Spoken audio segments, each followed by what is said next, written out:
여러분 안녕하십니까, 진성호입니다. 문재인 대통령이 코로나19와 관련해서 자화자찬, K방역, 세계적으로 우리가 가장 잘한다 이런 말들을 계속해왔습니다. 그러나 이제 K방역은 문재인 정권의 발목을 잡을지도 모르겠다는 생각이 듭니다. 지금 문재인 대통령의 지지율이 뚝뚝 떨어지고 있는데 그 안에는 이 코로나19와 관련된 대한민국 정부의 무능함이 묻어나 있다고 합니다. 애당초 문재인 정권은 코로나19에 대해서 어느 정도 이해하는지를 잘 모르겠습니다. 이와 관련해서 안철수 대표가 입을 열었습니다. 아시다시피 의사입니다. 안철수 대표는. 자, 지금 문재인 대통령이 하고 있는 것은 경제도 지금 지표가 아주 좋습니다. 코로나19도 아주 잘 됩니다. 이런 식 아니었습니까? 그러다가 최근에는 코로나19가 위기라는 것을 시인했습니다.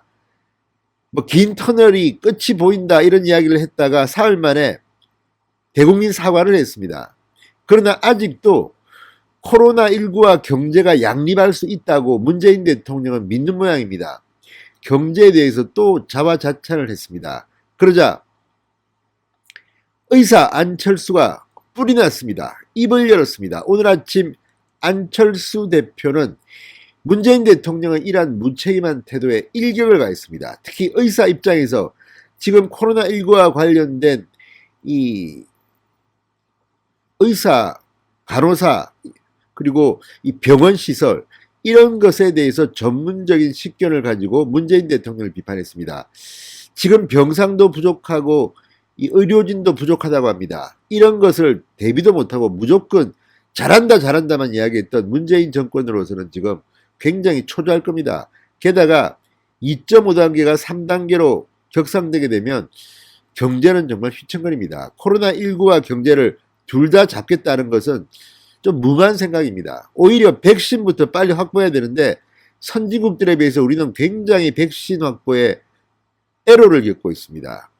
여기에 이낙연 대표 또 코로나19에 숟가락 하나 얹었습니다. 자, 일반 국민들도 자가 키트를 통해서 스스로 이 진단을 할 수 있어야 한다고 말했다가 정은경 처장한테 일격을 가했습니다. 의료진한테 맡겨라, 까불지 마. 이런 취지의 발언을 함으로써 망신을 당했습니다. 자, 문재인 정권, 민주당까지 포함해서 코로나19로 재미 좀 봤다고 판단했는지는 모르겠지만 이제 코로나19가 문재인 정권을 무너뜨리는 그런 하나의 원인이 되고 있습니다. 진성호의 융단 폭격 시작합니다. 문재인 대통령과 이낙연 대표를 융단 폭격합니다. 방송에 앞서 아직 진성호 방송에 구독자가 아니신 분들은 붉은색 구독 버튼 눌러주십시오. 더 좋은 방송으로 보답하겠습니다. 지금 일선 병원에서는 처참하다고 합니다. 코로나19 환자들이 막 발생하고 하니까 지금 병상에 있던 환자들도 다 나가라고 할 정도로 이 여건이 힘듭니다. 이런 가운데 문재인 대통령은 꿈속에 있는지 몽환적인 발언을 많이 한다는 비판을 받고 있습니다. 여기에 안철수 대표가 일침을 가했습니다. 안철수 대표는 오늘 코로나19 대창궐과 관련해서 대통령은 두 마리 토끼를 모두 잡겠다고 하다가 이제는 방역도 경제도 폭망 직전이다 이렇게 질타했습니다. 오늘 표현이 굉장히 셌습니다. 안철수 대표. 말은 다 맞는 말이었습니다. 자, 안철수 대표는 오늘 국회에서 열린 국민의당 최고위원회 회의에서 코로나19 유행 초기부터 전문가들의 일치된 견해는 방역과 경제를 동시에 잡을 수는 없다라는 것이었다. 그러면서 지난 12월 9일 불과 사흘 뒤도 내다보지 못하고 드디어 백신과 치료제로 코로나의 긴 터널의 끝이 보인다라고 운운하던 대통령께서는 지금 지옥문이 열리고 있는 상황을 어떻게 설명하실 거냐 이렇게 말했습니다. 표현이 참 세죠. 지옥문이 열리고 있다고 했습니다. 지옥문이. 문재인 지옥문이 열리고 있는데 어떻게 할 거야 이렇게 말했습니다. 자, 아시다시피 이 지난 12월 9일 문재인 대통령이 드디어 백신과 치료제로 코로나의 긴 터널의 끝이 보인다고 말한 이유가 뭐겠습니까? 지금 언론들의 비판이 빗발졌습니다. 영국은 이미 백신 접종을 시작했고 이 미국, 일본 선진국들은 백신을 다 선점하고 있는데 우리나라만 뒷북을 치고 있다가 뒤늦게 FDA의 이 확인도 받지 못한 그 회사에서 백신을 확보했다고 4,400만 명분의 백신을 확보했다고 뻥을 쳤습니다. 뻥을 쳤다고 지금 사람들은 비판하고 있습니다. 그러면서 이 백신 확보 실패에 대한 책임을 떠넘기기 위해서였는지 갑자기 뭐 터널의 끝이 보인다는 둥 이런 말장난을 쳤습니다.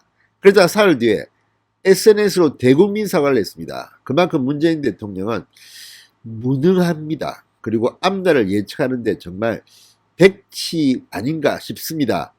여기에 대해서 안철수 대표가 기억문이라는 표현을 썼습니다. 터널의 끝이 보인다는 듯이 지금은 지역문이 열리고 있다. 아우, 표현 좋습니다. 아울러 중증 환자용 병상이 모자란다고 한 게 언제였는데 아직도 이 모양이냐. 병상인으로도 의료 인력이 없으면 무용지물인데 의사들 뒤통수 치고 의사와 간호사 갈라치기 해놓고 의대생들 의사고시 못 봐서 당장 내년에 의사 공급이 급감하는데 어떻게 인력 확보할 거냐. 이야, 정말 일일이 맞는 말입니다. 지금 문재인 대통령 한 치 앞도 내다보지 못하고 의사들 좀 반발했다고 해서 고시도 보지 마라. 그리고 간호사 의사를 갈라치게 하는 그 저급한 방법 얼마나 욕을 먹었습니까? 이런 사태를 몰랐습니까? 자, 의사 안철수 대구에 내려가서 자원봉사하던 그 사진, 그게 바로 진정성입니다. 문재인 대통령은 지금 그냥 뭐 잘 될 때만 숟가락 들고 나타나고 폼 잡고 어려울 때는 정작 제대로 된 대책이나 세우고 있습니까? 지금 의료진이 턱없이 부족하고 병상이 턱없이 부족합니다. 그런데도 문재인 정권 코로나면 잘 될 거야, 아주 좋아 하다가 이까지 온 거 아니겠습니까? 또 지금 또 경제 잘 될 거라고 경제 흐름이 좋다. 이거요 3단계 격상하고 가면 금방 무너집니다. 지금 문재인 대통령은 왜 이렇게 국민들한테 헛된 희망과 환상을 심어주려 하는지 고통스럽습니다. 다 같이 극복합시다 이렇게 호소하면 될 일을 왜 거짓 희망을 국민들한테 강요합니까? 자, 안철수 대표는 백신 4,400만 명분은 확실히 받을 수 있는 거냐? 그 근거는 무엇이냐? 언제 어디로부터 어떻게 들어오고 언제부터 맞을 수 있는 거냐? 이렇게 물었습니다. 이게 국민들이 궁금해하는 겁니다. 문재인 대통령은 정말 폼만 잡습니다. 4,400만 분의 백신을 확보했다고 했는데 이거 어떻게 확보한 겁니까? 이게 어떤 겁니까? 언제 들어옵니까? 진짜 언제 맞을 수 있습니까? 국민들은 궁금합니다. 내년 초부터 다른 국가들 백신 접종하고 있을 때 우리 국민은 손가락 빨며 지켜보아야 하는 것은 아닌지 분명하게 밝혀주셔야 할 책임이 대통령에게 있다. 문재인 대통령 진짜 안철수 대표 밉겠습니다. 굉장히 말을 아프게 합니다. 안철수가 정말 많이 변했습니다. 이 와중에 어제 방역대책회의에 참석한 대통령의 태도와 자세는 정말 유감이다. 최악의 상황을 맞아 주재한 중대본 회의에서도 경제에 대한 걱정보다 방역에 대한 염려보다 K방역의 성패가 먼저였다. 무엇보다 책임지라고 뽑아놓은 대통령이 그동안 무엇을 했기에 불가피할 땐 과감히 결단해달라며 책임을 떠넘기냐. 정말 기가 막힐 따름이다. 이렇게 질타했습니다. 문재인 대통령의 특기가 그겁니다. 마치 유체이탈화법 자기는 관계없다는 듯이 장관에게 이렇게 주문합니다. 열심히 하세요. 참 그렇죠. 이중인격자는 아니겠지요. 자, 그러면서 코로나19가 잠잠해지면 소비 쿠폰 뿌리고 확산되면 거리두기 단계 올려서 국민 보고 협조하라고 하는 것만으로 정부가 할 일을 다한 것은 아니지 않느냐. 이런 식으로 가면 이 정권이 국민과 의료진의 헌신에 올라타서 자화자찬하기에 바빴던 K방역의 신화가 양치기 소년의 우화로 바뀔 수 있음을 알아야 한다. 이렇게 경고를 했습니다. 정말 하나하나가 다 문재인 대통령이 들으면 열받겠습니다만 다 옳은 말 같습니다. 자, 이낙연 대표도 한마디 했습니다. 자가진단 키트를 보급해야 한다고 주장했습니다. 그러자 정은경 질병관리청장은 아주 점잖게 이낙연 대표를 비판했습니다. 자, 정은경 청장은 오늘 오후 충북 오송에서 정례 브리핑을 하면서 자가 진단을 하려면 검체를 스스로 채취해야 하는데 본인 스스로 검체 채취가 가능한 제품에 대한 개발이나 도입이 전제가 되어야 할 것 같다. 이 부분에 대해서는 개발이 필요한 상황이다. 현재 신속 항원 검사 제품은 국내에서 한 개 제품이 정식 허가를 받은 상황이다. 이것도 비인두 도말 검체 채취를 해야 하며 검체 채취법이 독특하기 때문에 일반인 스스로 본인의 검체를 채취하는데 안전이나 정확도 면에서 우려되는 부분도 있다고 지적했습니다. 자, 어쨌든 이낙연 대표가 나쁜 마음 먹고 한 것은 아니겠죠. 그러나 현실을 너무 모르는 게 아닌가. 정은경 청장이 아주 점잖게 이낙연 대표에게 한 방 먹였습니다. 문재인 대통령이나 이낙연 대표나 좀 진정성 있는 발언을 해주시기 바랍니다. 듣고 있는 국민들은 불안하기만 합니다. 진성호의 융단 폭격이었습니다. 여러분 감사합니다.